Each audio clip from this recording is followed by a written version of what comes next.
Hi friends, ಎಲ್ಲರೂ ಹೇಗಿದ್ದೀರಾ? ಗಜಾನನಂ ಭೂತಗಣಾಧಿಸೇವಿತಂ ಕಪಿತ್ತಜಂಬೂಫಲಸಾರ ಭಕ್ಷಿತಂ ಉಮಾಸುತಂ ಶೋಕ ವಿನಾಶಕಾರಣಂ ನಮಾಮಿ ವಿಘ್ನೇಶ್ವರ ಪಾದಪಂಕಜಂ ಅಗಾಜನನ ಪದ್ಮಾರ್ಕಂ ಗಜಾನನಮಹರ್ನಿಶಂ ಅನೇಕದಂತಾಭಕ್ತಾನಾಂ ಏಕದಂತಮುಪಸ್ವಹೇ ವಕ್ರತುಂಡ ಮಹಾಕಾಯ ಕೋಟಿ ಸೂರ್ಯಸಮಪ್ರಭ ನಿರ್ವಿಘ್ನಂ ಕುರು ಮೇ ದೇವ ಸರ್ವಕಾರ್ಯೇಷು ಸರ್ವದಾ. ಓಂ ವಿಘ್ನೇಶ್ವರ ಸ್ವಾಮಿಯೇ ನಮಃ. ಫ್ರೆಂಡ್ಸ್, ಇವತ್ತು ನಾನು ನಿಮಗೆ ಒಂದು ಹೊಸದಂತ ಏನಿಲ್ಲ, ಒಂದು ಟಾಪಿಕನ್ನು ಹೇಳ್ತಾ ಇದ್ದೀನಿ. ಏನಂದರೆ, ಪೂಜೆ ಯಾಕೆ ಮಾಡಬೇಕು ಪೂಜೆ? ನಾವೆಲ್ಲ ಮನೇಲಿ ದಿನಾಲು ಪೂಜೆ ಮಾಡ್ತೀವಿ. ನಮ್ಮ ಮನೇಲಿ ನಾನು ಕೂಡ ದಿನಾಲು ಪೂಜೆ ಮಾಡ್ತೀನಿ. ಪೂಜೆ ಯಾಕೆ ಮಾಡಬೇಕು ಅಂದರೆ, ನಮ್ಮ ಮನೆಯಲ್ಲಿ ಆಗಾಗ ನೆಗೆಟಿವ್ ಎನರ್ಜಿಗಳು ಬರ್ತಾ ಇರ್ತವೆ. ಮನೆಯಲ್ಲಿ ಕಿರಿಕಿರಿ, ನೆಮ್ಮದಿ ಇಲ್ಲದೆ ಇರೋದು, ಮತ್ತು ನಾವೇನೇ ಕೆಲಸ ಅಂದ್ಕೊಂಡ್ರೂ ಅದು ಯಾವುದು ಆಗೋದಿಲ್ಲ.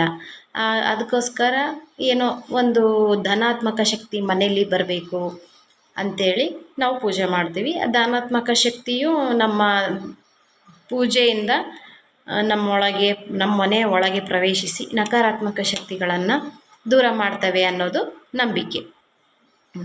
ಹೌದು ಅಂತ ಅಂದ್ಕೊಂಡಿದ್ದೀನಿ. ನಾನು ಅದನ್ನೇ ಮಾಡೋದು. ಆಮೇಲೆ ಇನ್ನೊಂದೇನೆಂದರೆ, ಪೂಜೆ ಮಾಡೋದ್ರಿಂದ ಮನೆಯಲ್ಲಿ ಒಂಥರ ಸಂತೋಷ, ಸಮಾಧಾನ, ನೆಮ್ಮದಿ ಸಿಗುತ್ತೆ. ಸೋಮವಾರ ನಾವು ನಮ್ಮ ಮನೆ ದೇವರುಗಳು ಯಾವುದಿರುತ್ತೋ ಆ ವಾರನ ಪೂಜೆ ಮಾಡ್ತೀವಿ. ನಮ್ಮ ಮನೆ ದೇವರು ಅಂದರೆ ಶ್ರೀಶೈಲ ಭ್ರಮರಾಂಬ ಮಲ್ಲಿಕಾರ್ಜುನ ಸ್ವಾಮಿ. ಹಾಗಾಗಿ ನಾವು ಸೋಮವಾರ ದಿನ ನಮಗೆ ಸ್ಪೆಷಲ್ ಪೂಜೆ ಇರುತ್ತೆ. ಮತ್ತು ಮಂಗಳವಾರ ನಾನು ವಿಘ್ನೇಶ್ವರ ಸ್ವಾಮಿ ಪೂಜೆ ಮಾಡ್ತೀನಿ. ನೆಕ್ಸ್ಟು ಮತ್ತು ಬುಧವಾರ ಶ್ರೀ ಮಹಾಸರಸ್ವತಿ ದೇವಿ ಪೂಜೆ ಮಾಡ್ತೀನಿ. ಗುರುವಾರ ದಿನ ಶ್ರೀ ರಾಘವೇಂದ್ರ ಸ್ವಾಮಿಯ ಪೂಜೆ ಮಾಡ್ತೀನಿ. ಅದಾದಮೇಲೆ ಶುಕ್ರವಾರ ಮಹಾಲಕ್ಷ್ಮಿ ಪೂಜೆ ಅಂದರೆ ನನಗೆ ತುಂಬಾ ಇಷ್ಟ. ಮಹಾಲಕ್ಷ್ಮಿ ಪೂಜೆಯನ್ನು ಮಾಡ್ತೀನಿ. ಶನಿವಾರ ದಿನ ನಿಮಗೆಲ್ಲ ಗೊತ್ತು, ಆಂಜನೇಯನ ಪೂಜೆನ ಮನೆಯಲ್ಲಿ ಮಾಡಲ್ಲ, ನಾವು ಧ್ಯಾನ ಮಾಡ್ತೀನಿ. ಇಷ್ಟು ಮಾಡ್ತೀನಿ. ಆಂಜನೇಯನ ದೇವಸ್ಥಾನಕ್ಕೆ ಹೋಗ್ಬಾರ್ದು, ಒಳ್ಳೆಯದು.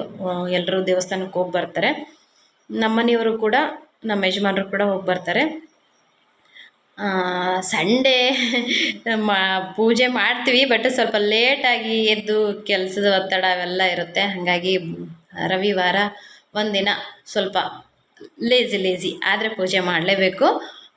ಮಾಡಿದರೆ ಒಳ್ಳೆಯದು ಅಂತಾರೆ. ಬಟ್ ಎಲ್ಲರೂ ಏನಂದರೆ ಸಂಡೇ ದಿನ ಸ್ವಲ್ಪ ಎಲ್ಲ ವರ್ಕ್ ಪ್ರೆಷರ್ ಎಲ್ಲ ಒಂದಿನ ರಿಲೀಫ್ ಸಿಗುತ್ತೆ ಅಂಥೇಳಿ ಮಲಗಿರ್ತಾರೆ. ಇರಲಿ, ಪರವಾಗಿಲ್ಲ, ಮಲಗಲಿ, ಒಂದಿನ ರೆಸ್ಟ್ ದೇವ್ರಿಗೂ ನಾವು ಕೊಡೋಣ ಅಂತ ಹೇಳೋಣ. ಇವತ್ತಿನ ನನ್ನ ಈ ಸಣ್ಣ ಟಾಪಿಕ್ ನಿಮ್ಗೆ ಇಷ್ಟ ಆಗಿದ್ದರೆ ನಾನು ಲೈಕ್ ಮಾಡಿ, ಶೇರ್ ಮಾಡಿ, ಕಾಮೆಂಟ್ ಮಾಡಿ, ಸಬ್ಸ್ಕ್ರೈಬ್ ಮಾಡಿ ಫ್ರೆಂಡ್ಸ್. Thank you friends.